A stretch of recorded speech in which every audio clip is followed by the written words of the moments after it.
these shells are given names as K, L, M, N, O, P and Q।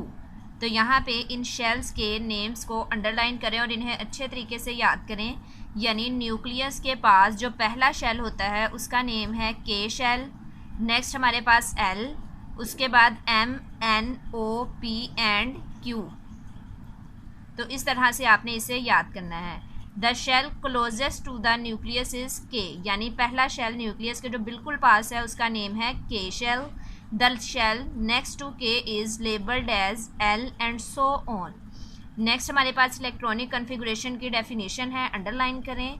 The arrangement of electrons in different shells is known as electronic configuration. यानी different shells में, अब हमने shells देखे हैं कि ये कितने shells हैं, के, L, M, N, O, P, Q, तकरीबन ये 7 जो हैं वो शेल्स हैं। इन शेल्स में इलेक्ट्रॉन्स का अपने आप को अरेंज करना जो है वो कहलाता है इलेक्ट्रॉनिक कन्फिगुरेशन। नेक्स्ट है the following diagram makes the concept clear. यानी डायग्राम के थ्रू उन्होंने यही बताया है कि जो पहला शेल है, फर्स्ट शेल, उसका नेम है के, सेकेंड शेल का नेम है एल, थर्ड शेल का नेम है एम।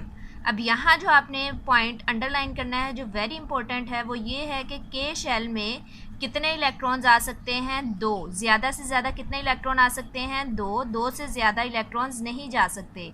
और एल शेल में 8 इलेक्ट्रॉन्स आ सकते हैं और एम शेल में 18 इलेक्ट्रॉन आ सकते हैं। इससे ज़्यादा शेल्स की कैपेसिटी नहीं है इलेक्ट्रॉन्स को अपने अंदर ऐड करने की। तो ये वेरी इंपॉर्टेंट एमसीक्यूज़ भी हैं और इसके पैटर्न ऑफ फिलिंग के लिए भी ये चीज़ बहुत इंपॉर्टेंट है। नेक्स्ट टॉपिक में जब हम पैटर्न ऑफ फिलिंग के ज़रिए जो है अपनी एटॉमिक स्ट्रक्चर्स को ड्रॉ करेंगे डिफरेंट एलिमेंट्स की, तो उसके लिए ये चीज़ें जो हैं वो बहुत इंपॉर्टेंट हैं। तो पैटर्न ऑफ फिलिंग और नीड टू नाउ का जो टॉपिक है ये हम अपने नेक्स्ट लेक्चर में करेंगे। आज हम फिर नेक्स्ट जो शॉर्ट क्वेश्चन है वो राइट डाउन करेंगे अपनी नीट नोटबुक पे। तो शॉर्ट क्वेश्चन नंबर 1 to 6 जो हैं हम प्रीवियस लेक्चर में अपनी नीट नोटबुक पे राइट डाउन कर चुके हैं। उम्मीद है कि तमाम स्टूडेंट्स अपना रिटन वर्क जो है वो साथ साथ कंप्लीट कर रहे होंगे।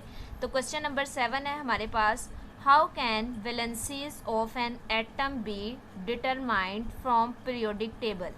आंसर में है the valency of an atom can be found from periodic table. The vertical column of periodic table are called groups. यानी वर्टिकल जो कॉलम है उसे हम कहते हैं ग्रुप्स, जो कि top to bottom periodic table में शो होता है। Group number of an atom is its valency as well. और ग्रुप का जो नंबर होता है वही उसकी क्या है, वैलेंसी।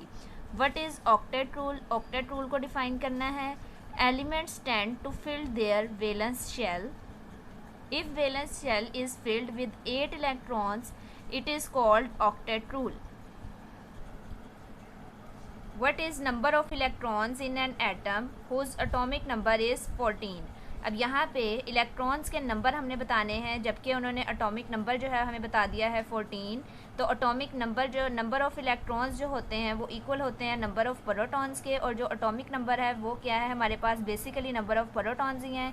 तो अगर हमारे पास एटॉमिक नंबर उसका 14 है तो इलेक्ट्रॉन्स भी उसमें कितने होंगे, 14 ही होंगे। How can the goitre be cured. यानी गोइटर जिसे हम उर्दू ज़ुबान में गिलहड़ की बीमारी भी कहते हैं, उसका इलाज जो है वो क्या होता है, bye radiation therapy of radio isotopes of iodine 131। यानी आयोडीन का जो आइसोटॉप है आयोडीन 131, उसे हम गोइटर की बीमारी जो है उसके इलाज में इस्तेमाल करते हैं। नेक्स्ट है हमारे पास question number 11, what are radioactive isotopes. Some isotopes are unstable, they emit radiations to become stable. Such isotopes are called radioactive isotopes. Define valence electrons. Question number 12 है हमारे पास, how are they important?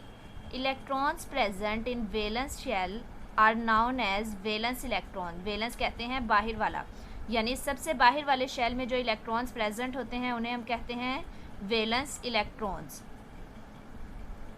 Valence shell are mostly outer most and incomplete shells. Outer most shell हैं और incomplete होते हैं mostly. Valence electrons tell us about valency of an element.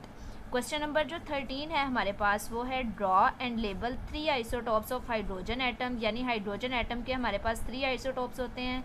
तो सबसे पहले जो हमने यहाँ पे काम करना है वो ये है कि इनके नेम याद करने हैं, प्रोटियम, ड्यूट्रियम एंड ट्रीटियम।